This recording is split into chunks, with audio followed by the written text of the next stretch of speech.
It was just past 9 a.m. The lobby of Hamilton and Gray Global looked like a page out of a luxury magazine: polished marble floors, tall glass windows letting in soft morning light, and suits walking past like they were all heading somewhere important. The receptionist sat behind a wide desk with a headset and perfect hair, barely glancing up as people came and went. That's when the front doors opened, and a man walked in, black, maybe in his late 30s, wearing a faded hoodie, jeans, and sneakers that had clearly seen some miles. He didn't walk like he was lost. He walked like he knew exactly where he was going. Still, no one greeted him. No one smiled. The receptionist, without even looking, said, "Deliveries on the side entrance." Her voice didn't have a hint of warmth. She was used to giving orders to people she thought didn't matter. What she didn't know, what no one in that lobby knew, was that the man in the hoodie didn't come to drop something off. He came to take back something that was already his. Because the building, the company, the entire operation, he owned all of it. But today, he wasn't here as the boss. He was here as a stranger, just to see how they treated one. His name was Malcolm Drake. If you've ever followed tech or finance even a little, you've probably heard of him, though not in the flashy, headline-chasing kind of way. He was one of those quiet billionaires. Built a logistics tech empire from scratch. No college degree, no rich parents. Just long nights, smart moves, and the kind of focus most people only pretend to have. A few weeks ago, he bought controlling shares in Hamilton and Gray Global, one of the top firms in the industry. No one saw it coming. There were no press releases, no red carpet entrance. He didn't even tell the company's leadership. He wanted to see it for himself first. See how people acted when they didn't know who was watching. That's why he showed up in worn-out clothes instead of a suit. That's why he didn't tell anyone he was coming. He wanted to feel the temperature of the place, raw and unfiltered. To find out how this company really treated people who didn't look like they ran the place. And from the way things had already started in the lobby, the answers were coming fast. The receptionist didn't ask for his name. She didn't ask who he was there to see. She just pointed him toward the side door like she was swatting away a fly. "Deliveries around back," she said again, this time with more force, like his silence was getting on her nerves. Before Malcolm could respond, one of the building's security guards stepped in. He was tall, built like a linebacker, and already reaching for his radio. "Sir, this area is for executives and approved visitors. You'll need to exit through the side." Malcolm stayed calm. His hand stayed in his hoodie pocket, and he didn't raise his voice. "I'm here to see someone on the top floor," he said simply. That made both of them pause, just for a second, before the receptionist squinted at him like she was trying to figure out if he was joking or just confused. "Do you have an appointment?" she asked, already shaking her head. "No," Malcolm replied. "I'll wait." He turned and sat down on one of the polished benches in the lobby like he had all the time in the world. The guard kept staring at him, waiting for a reason to act. But Malcolm wasn't breaking any rules. Not yet. What they didn't know was that the man they were trying to push out didn't need anyone's permission to be there. He already had the keys to everything. Malcolm didn't come there that morning just to check in on his new company. This was something deeper. Growing up, he'd watched his mother get ignored at bank counters, passed over at job interviews, spoken to like she didn't belong in the same space as the people behind the desk. He'd seen it too many times, not just with her, but everywhere. And now, after building a fortune most people couldn't even dream of, he wanted to see if anything had really changed. That's why he didn't arrive in a car with tinted windows. That's why he didn't send an assistant ahead to announce him. He needed to walk through those doors the way someone without power would. Because it's easy for a company to smile for the cameras when the CEO's watching. But the truth? That's in how they treat someone they think they don't need to impress. This wasn't just a visit. This was a test. And after just 5 minutes in that lobby, he was already getting the answers he came for.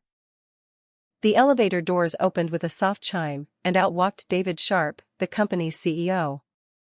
Clean-cut, smooth-talking, expensive suit, and the kind of confidence that usually comes from thinking you're the smartest guy in every room.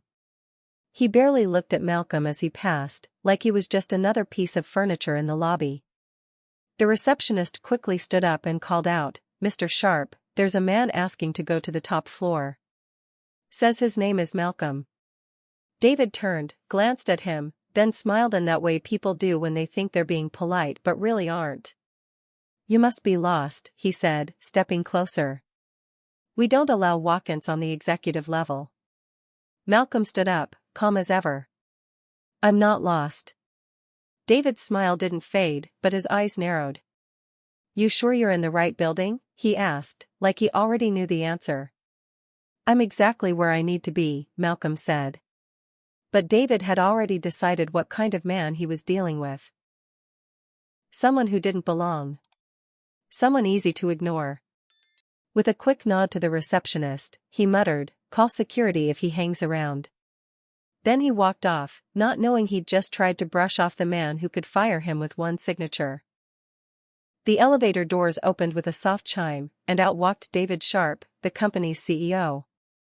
Clean-cut, smooth-talking, expensive suit, and the kind of confidence that usually comes from thinking you're the smartest guy in every room. He barely looked at Malcolm as he passed, like he was just another piece of furniture in the lobby. The receptionist quickly stood up and called out, "Mr. Sharp, there's a man asking to go to the top floor. Says his name is Malcolm." David turned, glanced at him, then smiled in that way people do when they think they're being polite but really aren't. "You must be lost," he said, stepping closer. "We don't allow walk-ins on the executive level." Malcolm stood up, calm as ever. "I'm not lost." David's smile didn't fade, but his eyes narrowed. "You sure you're in the right building?" he asked, like he already knew the answer. "I'm exactly where I need to be," Malcolm said. But David had already decided what kind of man he was dealing with. Someone who didn't belong. Someone easy to ignore. With a quick nod to the receptionist, he muttered, "Call security if he hangs around." Then he walked off, not knowing he'd just tried to brush off the man who could fire him with one signature. That's when he noticed her, Layla Chen. She was sitting near the back of a packed meeting room, laptop open, quiet but focused. Young, probably mid-20s, dressed neat but simple, with a sharpness in her eyes that stood out in a room full of noise. As the meeting dragged on, people talked in circles about a delay in the company's new shipping system. Managers tossed around buzzwords and blamed outside vendors. Then Layla raised her hand. When they finally let her speak, she explained the problem clearly, step by step, even offered a fix that could save the company time and money. For a second, the room went quiet. Then her boss smiled and said, "Let's circle back to that later. Probably a simpler way to handle it." Just like that, her idea was dropped like it never mattered. Layla nodded, didn't argue, and kept typing. No one backed her up. No one asked her to explain more. Malcolm sat near the corner, watching. That was the moment he realized, Layla wasn't just smart. She was invisible to the people in power. Just like he used to be. Later that afternoon, Malcolm found Layla in the break room, pouring herself a cup of what looked like the worst coffee in the building. She looked tired but not defeated, the kind of tired that comes from giving your best and still being overlooked. He stepped beside her and said, "I heard your solution in the meeting. It was solid." She glanced at him, surprised. "You were in there?" He nodded. "Back corner. They called me Marcus today." She laughed, a little caught off guard. "Well, thanks. Not sure it made a difference." He looked at her seriously. "It did. They just didn't want it to." Layla sighed and leaned against the counter. "I've been here 4 years. Trained 3 guys who all got promoted past me. Same pattern every time." Malcolm didn't say much. He just listened, really listened. And in that moment, he wasn't the billionaire or the owner. He was just someone who understood exactly what it felt like to be pushed aside because of who you are and how you look. Before walking away, he looked her in the eye and said, "Keep talking. Someone's listening now." The next morning, Layla showed up to work like usual, but something felt off. Her name had quietly been taken off a recurring meeting invite she'd never missed. When she tried to enter a team call, her access was denied. At first, she thought it was just a tech issue. But then she got a message from HR asking her to stop by for a quick compliance review. That's never a good sign. When she walked into the HR office, the room was too quiet. The rep, someone she'd only spoken to once before, looked nervous. "There's been a concern raised," they said. Apparently, some internal files were shared outside of approved channels. Layla blinked. "What files?" The rep avoided eye contact. "Your manager flagged it. We're just doing our part." She was stunned. No proof. No explanation. Just suspicion. All she had done was share ideas in a room where no one listened, and now she was being treated like a threat. She left that meeting feeling smaller than ever, like the ground had shifted under her feet. And in the hallway, standing near the vending machines, was Malcolm, calm, reading something on his phone. She walked up to him, eyes burning. "Whatever you're doing," she said, "it just might get me fired."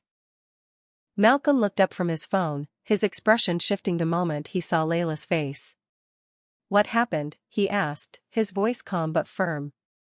She crossed her arms. "They pulled me into HR, said I shared internal files."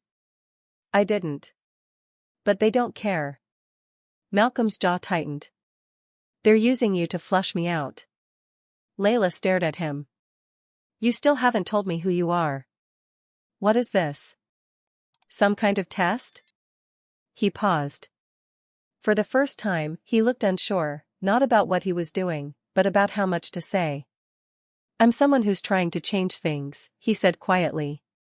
Layla didn't respond right away. Her trust had been shaken.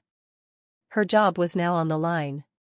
But she could see something real in his eyes, regret, maybe. Or just the heavy weight of someone who's seen too much and stayed quiet for too long. Before she walked away, she leaned in and whispered, "Whoever you are, they know you don't belong here. And they're coming for both of us." Then she turned and disappeared into the hallway, leaving Malcolm standing there, the vending machine humming behind him, the pressure building. It was no longer just about what he'd seen. It was now about who he had to protect. Monday morning came, and everything felt different. The man who had once been told to use the side entrance now stepped through the front doors like he owned the place, because he did. Malcolm walked across the same marble floor in a tailored navy suit, his shoulders steady, his face unreadable. This time, two senior partners from his investment firm were right behind him. The same receptionist who'd brushed him off before dropped her pen when she saw him. The security guard who once tried to escort him out stood up straighter, suddenly unsure of what to do. Malcolm didn't pause. He scanned a black access badge and stepped into the elevator without saying a word. Upstairs, the quarterly leadership meeting was already in motion. David Sharp was up front, talking fast about future planning and performance metrics, filling the room with the kind of corporate language that sounds smart but means nothing. Then the elevator doors opened, and the room went still. Heads turned. David's voice cracked mid-sentence. Malcolm walked in, quiet and calm, and pulled out the empty chair at the head of the table, the one David had been using. He sat down slowly. David forced a smile. "Mr. Drake, this is unexpected." Malcolm looked at him and replied, steady as ever, "I think it's time we clear up exactly who's running this company." 6 months later, the outside of the building looked exactly the same, glass walls, sharp corners, the usual buzz of busy people in suits. But inside, everything had changed. Layla now had an office with a view, her name on the door, and a title that finally matched her talent, Director of Systems Innovation. Meetings weren't filled with the same old voices anymore. The leadership team now had faces from different backgrounds, different walks of life, People who had been overlooked for years were finally being heard. The company's website had changed too. Gone were the empty phrases about diversity goals. Now, there were real stories. Real names. Real progress. Malcolm didn't take a fancy title for himself. He didn't need one. Most days, he walked the halls in jeans and a t-shirt, still listening, still watching. His name might have been at the top, but he never acted like he was above anyone. And Layla? She became the face of what the company had become. Proof that skill doesn't come with a dress code, and that being underestimated can be someone's greatest strength. The company didn't just bounce back. It grew stronger. Not because of money or press, but because the people inside finally felt like they mattered.